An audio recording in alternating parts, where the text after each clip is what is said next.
Bien chicos, buen día. Lo que les voy a explicar hoy está vinculado a los contenidos que ustedes estuvieron trabajando en el último cuestionario. Y esto tiene que ver con eh, las características del Taylorismo y las características del Fordismo. Vamos a analizar brevemente en qué consistieron estos sistemas de producción, cómo se organizaron, cuándo surgieron, quiénes los impulsaron y qué implicancias y qué aportes tuvieron para el sistema de producción capitalista contemporáneo. Bien, tenemos que empezar señalando que tanto el Taylorismo como el Fordismo van a introducir cambios en el proceso de producción que van a ser muy importantes y van a reestructurar el proceso de producción y van a reorganizar y formar nuevas pautas para poder llevar adelante la producción industrial en términos de escala masiva dentro de lo que es la etapa del capitalismo industrial. Entonces, ambos sistemas, digamos, van a surgir como una forma de tratar de mejorar la eficiencia de los trabajadores, pero también de mejorar la eficiencia del sistema de producción capitalista. En este sentido, tanto el Taylorismo como el Fordismo, entonces, fueron catalogados como sistemas que impulsaban la organización científica del trabajo. Empecemos primero por el Taylorismo. El Taylorismo es el sistema de producción que va a desarrollar Frederick Taylor hacia fines del siglo XIX y tenía el objetivo básico de disminuir los tiempos muertos en la producción. Taylor consideraba que en el proceso de producción existían tiempos muertos en los cuales los obreros no hacían nada. Por lo tanto, su idea era crear un sistema que fuese capaz de poder maximizar la productividad del obrero, aumentar la producción y eliminar los tiempos muertos. De esta manera, lo que propuso fue estandarizar tanto los movimientos como las tareas y también estandarizar las herramientas que utilizaban los obreros. Esto significa que a partir, digamos, de la implementación de ciertas tareas, de ciertos movimientos y de ciertas herramientas, se creía que el obrero iba a poder mejorar la productividad y con esto aumentar la producción y obviamente mejorar la eficiencia. En este sentido, Taylor lo que va a hacer es impulsar lo que se conoce como la división interna del trabajo. Esto significa que se va a separar, por un lado, las tareas intelectuales de las tareas de ejecución.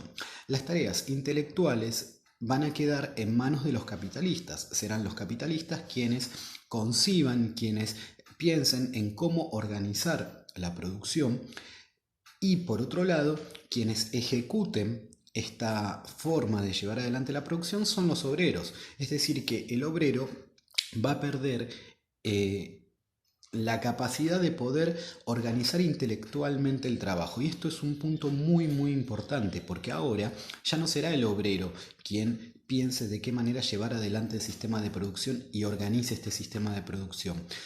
El obrero solamente va a tener que ejecutar las órdenes que el capitalista le dé, porque será el capitalista justamente quien se ponga a la cabeza de la organización del proceso de producción. En el Taylorismo, digamos, los obreros van a recibir un salario de acuerdo a su rendimiento y no percibir un salario por las horas de trabajo. Esto significa que Taylor entendía que los obreros iban a trabajar más y mejor si se les pagaba por su rendimiento en lugar de el pago por horas de trabajo. Lo que quería eliminar Taylor era justamente la tendencia al ocio, a la vagancia por parte de los obreros. Por lo tanto, para mejorar la organización de su empresa, también va a crear departamentos especializados para cada función. Por lo tanto, va a crear un departamento de compras y de ventas, va a crear un departamento de lo que hoy podría llamarse recursos humanos para contratar a los obreros, para tratar, digamos, con los obreros, va a crear un departamento comercial, va a crear un departamento legal, va a crear un departamento de gerencia. Es decir, que la empresa va a ir teniendo distintos departamentos que se van a ocupar de una función determinada y esto le va a dar una mejor organización a la empresa y con el tiempo tanto las finanzas, las compras como el personal van a estar mucho mejor organizados porque cada sector va a ocuparse pura y exclusivamente de una función o de una sección en particular. El objetivo principal del Taylorismo entonces era mejorar la eficiencia y la productividad en la actividad industrial. Va a empezar a implementarse en Norteamérica, sobre todo en algunas empresas durante la Primera Guerra Mundial, pero va a explotar y va a difundirse mucho más a partir del final de la Primera Guerra Mundial durante el periodo de entreguerras. Ahora analicemos un poco el Fordismo, porque el Fordismo justamente viene a ser de alguna manera el sistema que hereda las características y algunas de las funciones del Taylorismo. El Fordismo fue impulsado por Henry Ford, el creador de la marca Ford, y va a introducir algunos cambios dentro del Taylorismo, pero lo va a utilizar, digamos, como filosofía para poder organizar el sistema de producción. Los cambios que van a implementar Henry Ford se van a introducir entre 1910 más o menos y 1920. Va a ser una década en la cual Henry Ford va a introducir una serie de cambios basados en el principio o en los principios del Taylorismo. Para garantizar la estabilidad laboral, en primer lugar, lo que va a hacer Henry Ford va a ser aumentar los salarios de los obreros. Esto significa que va a retener a sus obreros a través de la vía del aumento salarial, para evitar, digamos, que vayan a trabajar a otras empresas automotrices que, por otro lado, en esta época en Estados Unidos están surgiendo mucho. La industria automotriz está dando los primeros pasos y es muy importante, digamos, para Henry Ford poder mantener a sus obreros trabajando en sus fábricas y contentos en sus puestos.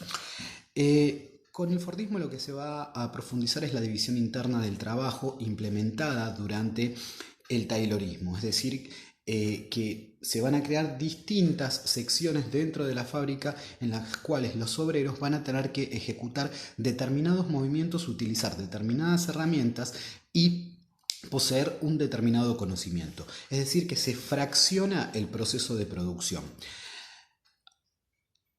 A partir de esta idea del fraccionamiento se va a introducir la cadena de montaje. La cadena de montaje o la línea de montaje era una banda elástica que recorría toda la fábrica por la cual iban pasando las piezas de los autos y los obreros tenían que ir ensamblándolas.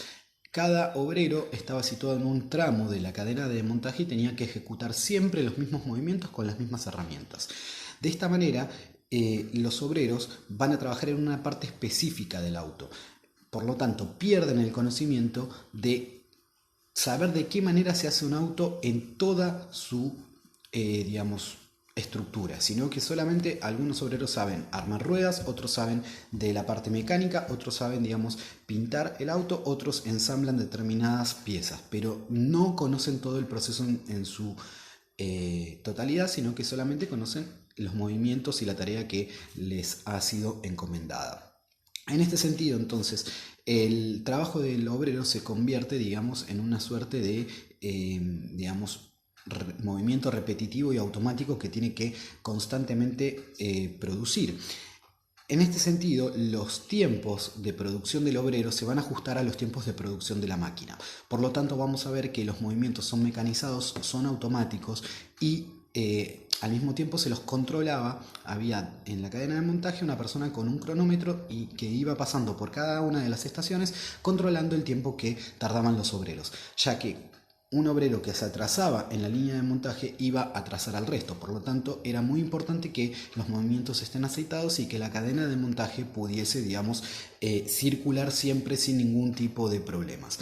En este sentido, entonces, al aumentar la capacidad de producción va a aumentar el tamaño de los talleres, por supuesto, y esto va a hacer que los obreros tengan, un rol preponderante en el sistema de producción, pero no en el sistema de ejecución intelectual, porque es el capitalista quien va a diseñar la forma en la cual se va a producir y el obrero se va a tener que acomodar y va a tener que cumplir, con las directivas del capitalista. Entonces, para resumir y para cerrar, el Fordismo es un sistema de producción en serie que requería una gran cantidad de obreros, por lo tanto las fábricas van a ser muy grandes. Al mismo tiempo va a privilegiar las economías de escala. Esto significa que el costo por unidad va a disminuir a medida que aumente la producción. Si por ejemplo esta unidad me sale en la primera producción $10, cuando se hayan producido 100 unidades, esto va a valer $1, es decir, a medida que aumenta la cantidad disminuye el precio. Esta modalidad de trabajo va a revolucionar el sistema de producción capitalista y va a permitir impulsar el crecimiento económico luego de la crisis del 30 durante 30 años, es decir, desde 1945 aproximadamente hasta 1985, que es cuando entra en crisis.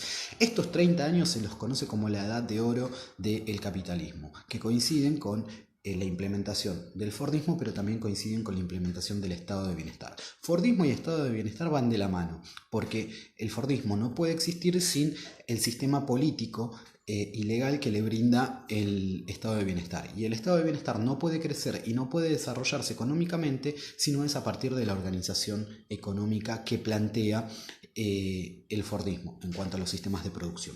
Sin embargo, el Fordismo tiene un problema, o tiene una serie de problemas bastante graves que vamos a ver en la próxima clase, y yo se los adelanto, y tiene que ver con la rigidez que tiene el Fordismo en el sistema de producción. Es un sistema que no implementa o que no puede incorporar con tanta facilidad los cambios, que le cuesta mucho, digamos, ayornarse en términos de tecnología, y que es muy susceptible, digamos, a los cambios de la demanda. Bien, espero que se haya entendido. Cualquier cosa que quieran preguntar, cualquier cuestión que surja, pueden escribirme a la plataforma. Espero que anden bien. Les mando un saludo.